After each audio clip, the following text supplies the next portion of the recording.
मित्रों नमस्कार, मैं एस्ट्रोलॉजर डालचंद। लाल किताब सीखिए, इसको सिखाने के लिए हम चौथे एपिसोड पे बात करेंगे। लाल किताब सीखिए, चौथा एपिसोड। देखिए, लाल किताब में जो है बताया गया है कुछ खास परिभाषाएं ग्रहों की, और उन परिभाषाओं को जो बताया गया है ग्रहों के बारे में, उनको अच्छे से याद रखने की जरूरत है। कुंडली देखते समय उन कुंडली पर उस चीज पर फोकस करना बहुत जरूरी है। इस खास परिभाषा में विशेष परिभाषा है लाल किताब की। Episode number 4। अगर आपको वीडियो अच्छा लगता है तो आप सब्सक्राइब करिए और लाइक भी करिए। विशेष परिभाषाएं।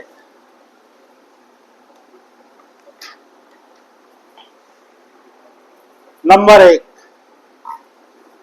ग्रह फल का ग्रह। ग्रह फल का ग्रह, इसके बारे में समझेंगे कि ग्रह फल का ग्रह कौन सा होता है। जब कोई भी ग्रह अपनी राशि में ना हो, वैसे मैंने आपको राशियां तो समझाई दी, उच्च नीच राशियां, उनके पक्के घर, ये सब उसी से तालमेल खाएंगी चीजें। जब कोई भी ग्रह अपनी राशि में ना हो, ना उच्च राशि में हो ना नीच राशि में हो, वह सम राशि में कहलाता है। ना परस्पर राशि से एक दूसरे का साथी हो, अर्थात दोनों ग्रह एक दूसरे की राशि में ना हो, तो वह ग्रह ग्रह फल का होता है। ग्रह फल वाला ग्रह राजा कहलाता है कुंडली में। देखिए, जब कोई भी ग्रह अपनी राशि में ना हो, अपनी राशि में, जैसे मंगल की राशि मेष और वृश्चिक है, सूर्य की सिंह है, कर्क राशि में जो चंद्रमा होता है, और ऐसे ही बृहस्पति की है धनु और मीन। अपनी राशि को छोड़ करके, जैसे मान लो मंगल है मेष राशि और वृश्चिक राशि का, वो मंगल किसी और राशि में हो, अपनी राशि में ना हो, और उच्च का ना हो नीच का ना हो। जैसे मंगल 10वीं राशि में उच्च का होता है, मैं एग्जाम्पल के तौर पे बता रहा हूं, 10वीं राशि में उच्च का होता है, तो वो उच्च का ना हो, ना 10वीं राशि में हो ना नीच की राशि में हो। नीच राशि में मंगल जो है कर्क राशि में नीच का होता है, वो नीच का भी नहीं होना चाहिए। ना नीच राशि में हो, वह सम राशि में कहलाता है। ना शत्रु राशि में है वो, ना उच्च का है ना नीच का है, ना अपनी राशि में, तो सम राशि में कहलाएगा। ना वो राशि में कहलाएगा कि भाई ना तो वो उसका शत्रु है ना मित्र है, वो सम राशि में कहलाएगा।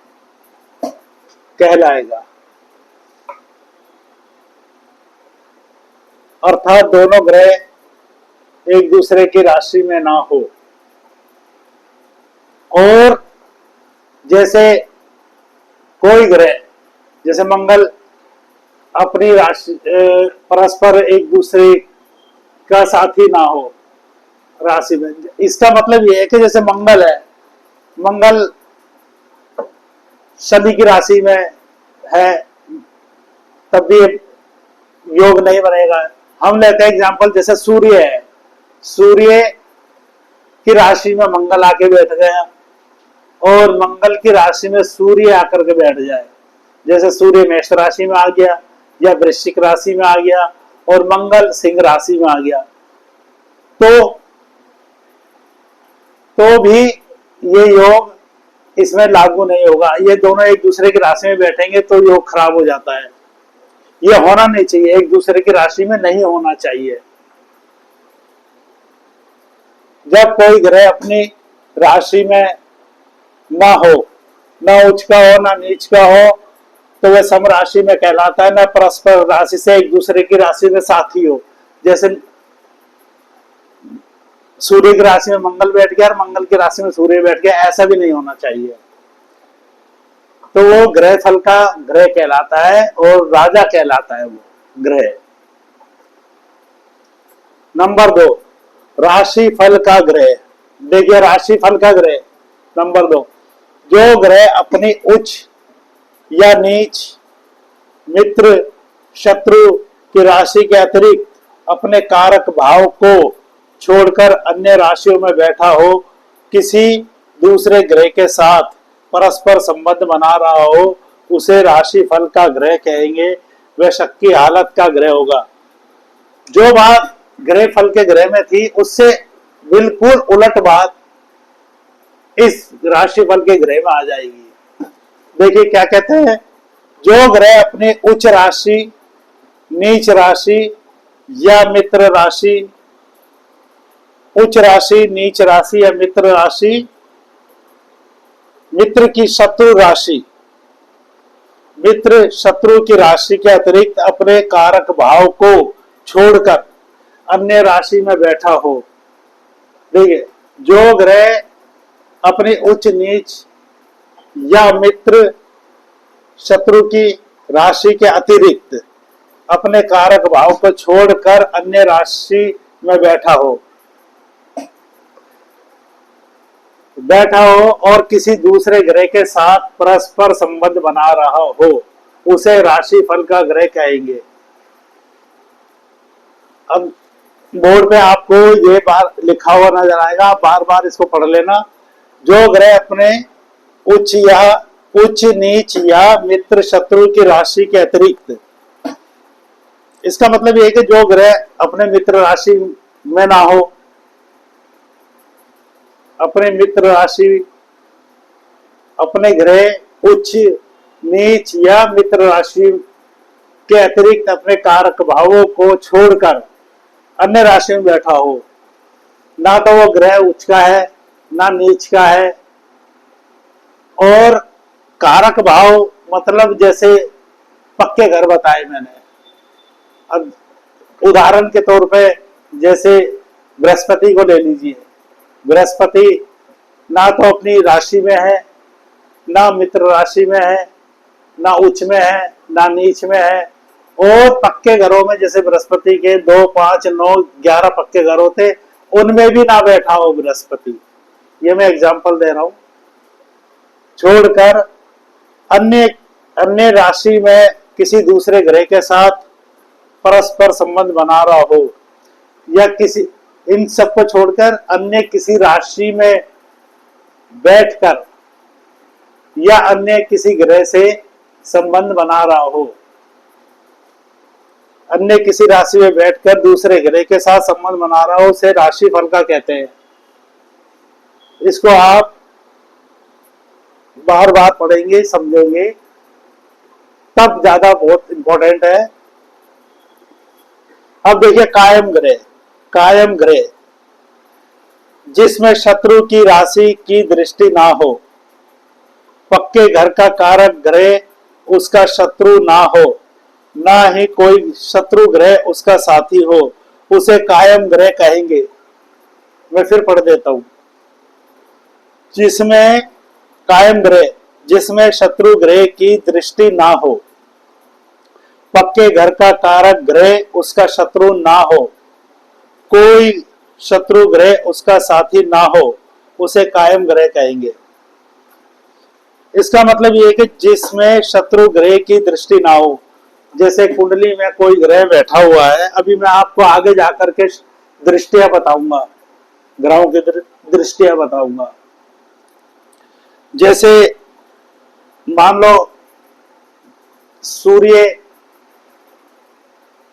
चौथे घर में बैठा है, एग्जांपल दे रहा हूं, और उस पर किसी शत्रु ग्रह की दृष्टि ना हो।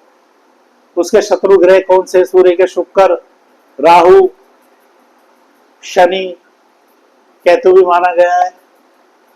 तो इनकी दृष्टि इस पर ना पड़ रही हो, शत्रु ग्रह की दृष्टि ना पड़ रही हो, किसी शत्रु ग्रह की दृष्टि ना हो, पक्के घर के कारक ग्रह उसका शत्रु ना हो, पक्के घर का कारक ग्रह उसका शत्रु ना हो। जैसे चौथे लगन में सूर्य है, शत्रु ग्रह की दृष्टि नहीं पड़ रही, और दूसरा जैसे मैंने वो घर समझाए थे आपको, पक्के घर, पक्का घर पहला किसका है? खुद सूर्य का ही है। तो इसमें शत्रु ग्रह तो है ही नहीं, वो स्वयं के अपना पक्का घर है यहाँ पे भी। और ना ही शत्रु ग्रह ग्रह उसका साथी बन रहा हो। साथी का मतलब ये है कि सूर्य के साथ राहु, सूर्य, शुक्र, शनि, केतु, इनमें से कोई साथ में ना बैठा हो तो उसे कायम ग्रह कहेंगे, उसे कायम ग्रह कहेंगे। नंबर 4, साथी ग्रह। जब दो ग्रह एक दूसरे की उच्च राशि या नीच राशि या एक दूसरे के घर में अदल बदल करके बैठ जाए, राशि में बैठ जाए, तो वह साथी ग्रह कहलाएंगे।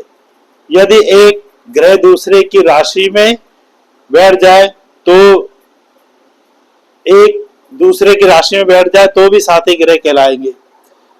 अब ये जब दो ग्रह एक दूसरे की उच्च या नीच राशि में बैठ जाए, दो ग्रह, कोई भी दो ग्रह हो सकते हैं, चाहे वो मित्र हो आपस में या शत्रु हो।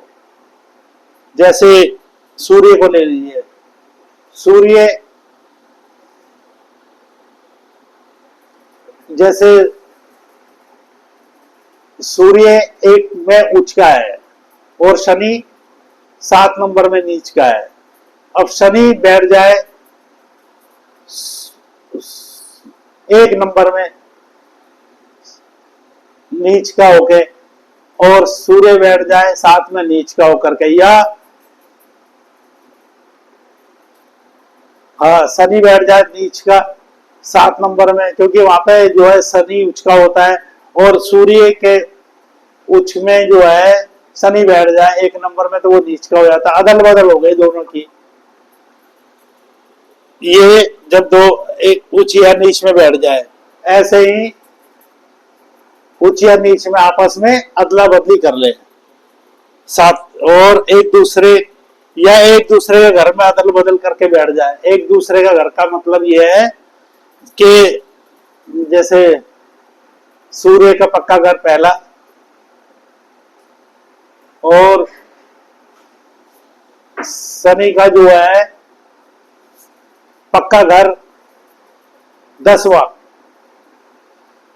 अब शनि बैठ जाए सूर्य के पक्के घर में, या और शनि बैठ जाए सूर्य के पक्के घर में, सूर्य बैठ जाए शनि के 10वें घर में।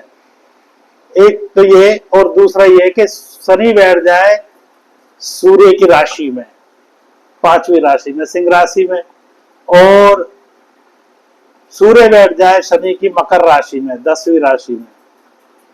एक दूसरे का अदला बदला हो गया, अदली बदली कर ली इन्होंने अपनी, वो उसकी जगह आ गया, वो उसकी जगह आ गया, एक दूसरे की अदला बदली कर ली, तो वो साथी ग्रह कहलाएंगे जो एक दूसरे के साथ बैठ जाए। इनको कहते हैं साथी ग्रह, चाहे वो मित्र ग्रह हो चाहे शत्रु ग्रह हो, इनको साथी ग्रह कहेंगे। अब नंबर 5, पापी और धर्मी ग्रह। पापी और धर्मी ग्रह। नंबर 5, राहु केतु को पापी ग्रह बताया गया है।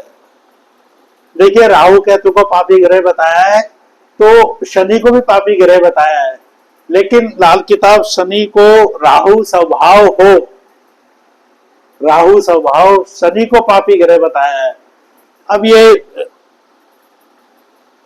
शनि जो है पापी ग्रह राहु स्वभाव कैसे होगा मैं आगे जाके बताऊंगा, कि पहले घरों में राहु और बाद के घर में शनि हो तो शनि पापी ग्रह में आ जाता है। ये मैं बाद में व्याख्या करूंगा, जिसको समझिए आप। राहु केतु को पापी ग्रह बताया गया है। राहु स्वभाव शनि को पापी ग्रह माना गया है, परंतु राहु या केतु जो भी चंद्रमा के साथ किसी भी घर में हो,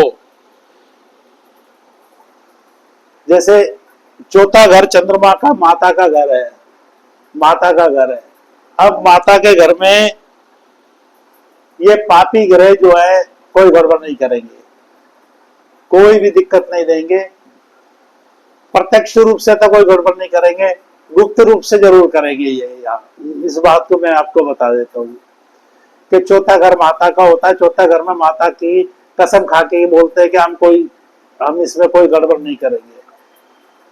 तो राहु केतु जो है चौथे घर में हो तो वो ज्यादा दिक्कत नहीं देते हैं।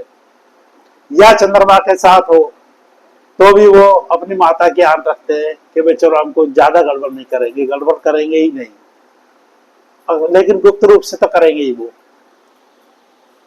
इसी प्रकार से तो इसी प्रकार से यदि शनि 11वें भाव में हो, क्योंकि 11वां भाव बृहस्पति का अपना पक्का घर है, तो यहाँ शनि जो है बृहस्पति की शपथ लेकर के कोई गड़बड़ नहीं करता, कुछ भी गड़बड़ नहीं करता। शनि 11वें भाव में बृहस्पति की शपथ लेकर राहु केतु के पापों का निर्णय करता है।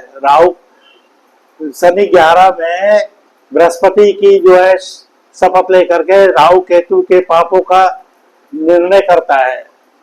और इसके अलावा शनि 11 में या बृहस्पति के साथ किसी भी घर में हो तो पाप फल नहीं देगा। शनि 11 में या बृहस्पति के साथ किसी भी घर में हो तो शनि अपना बुरा फल नहीं देगा। इसका मतलब ये नहीं है कि बुरा फल नहीं देगा तो अच्छा भी नहीं देगा, वो अच्छा भी नहीं दे सकता अगर बुरा नहीं देगा। ऐसे ही इसके अतिरिक्त ऐसे ही नौराते वाले ग्रह होते हैं। नौराते वाले ग्रह जैसे आपने सुना होगा किसी व्यक्ति को रात में दिखाई नहीं देता, दिन में तो वो देख लेता है, रात में दिखाई नहीं देगा उसको। अब जैसे लाइट चली गई एकदम और किसी व्यक्ति की आंखें सही है तो वो फिर भी देख लेगा, चल लेगा कि भैया हल्का सा उजाला है या कुछ है। लेकिन जैसे जिसको नौराते का ग्रह होता है कि वो जिस व्यक्ति के अगर अंधेरे में उसको कुछ नजर नहीं आएगा, सिर्फ उसको दिन में दिखाई देगा। तो ऐसी कुंडली वाले जो है इसमें जो है ये बताया गया है कि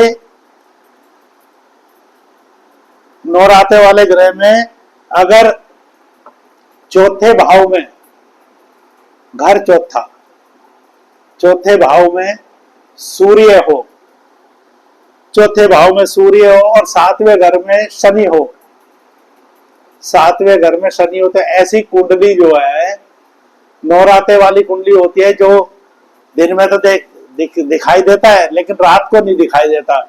ऐसी कुंडली वालों के ग्रह जो है रात में शुभ फल नहीं देते, रात में शुभ फल नहीं देते और वो दिन में शुभ फल देते हैं। और ऐसे ही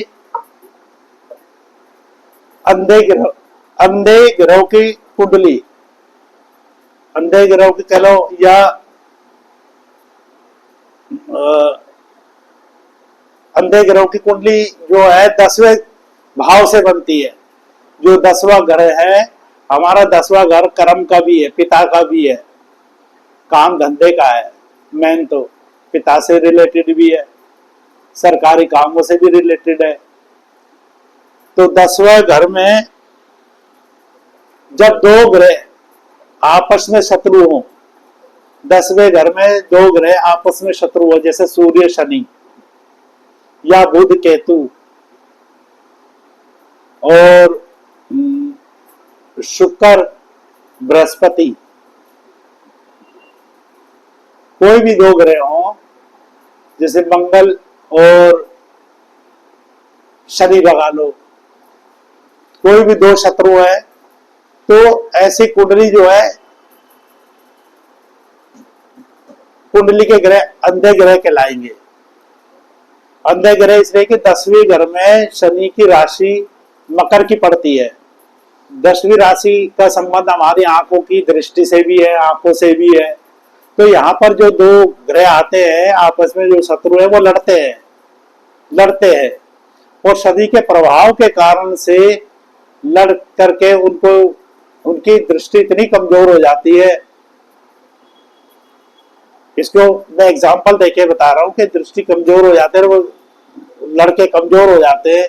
इसका मतलब है कि 10वें घर में जब भी कोई दो ग्रह आएंगे होंगे या वर्षफल में आएंगे तो ऐसे व्यक्ति का काम डगमगाता है, जो काम करता है वो डगमगाता है। जैसे अंधा व्यक्ति, जैसे अंधे ग्रह जो है, जैसे अंधा व्यक्ति जो होता है उसी प्रकार से जैसे चल रहा है, अब अंधा व्यक्ति चल रहा है और उसको वो तो अपने अपने तरीके से चल रहा है अंधा व्यक्ति, लेकिन रास्ते में चलते चलते अगर मान लो उसके आगे कोई पत्थर आ गया, कुछ आ गया तो एकदम गिर जाएगा वो। ऐसे अंधे ग्रह हो गए दो, जो शत्रु ग्रह आपस में बैठ गए उनको अंधे ग्रह बताए गए हैं। वो लड़ते हैं आपस में। शनि का घर है, शनि का आंखों से रिलेटेड है, शनि आंखों से रिलेटेड होता है, तो इसलिए वो इतने कमजोर हो जाते हैं लड़ करके, और शनि के कारण से उनको इतना दिखाई भी नहीं दे पाता। और वो जैसे किसी कुंडली में ये योग बनता है तो वो उसके काम काज के लिए खराब फल देता है। काम में नुकसान हो जाना, काम छूट जाना, काम का अच्छा ना चलना, ये 10वें ग्रह में दो ग्रह जब आते हैं शत्रु, वो अंधे ग्रह कहलाते हैं। परस्पर शत्रु अंधे ग्रह कहलाते हैं। इन बातों का आप ध्यान रखिए। आज के एपिसोड नंबर 4 में इतना ही। नमस्कार।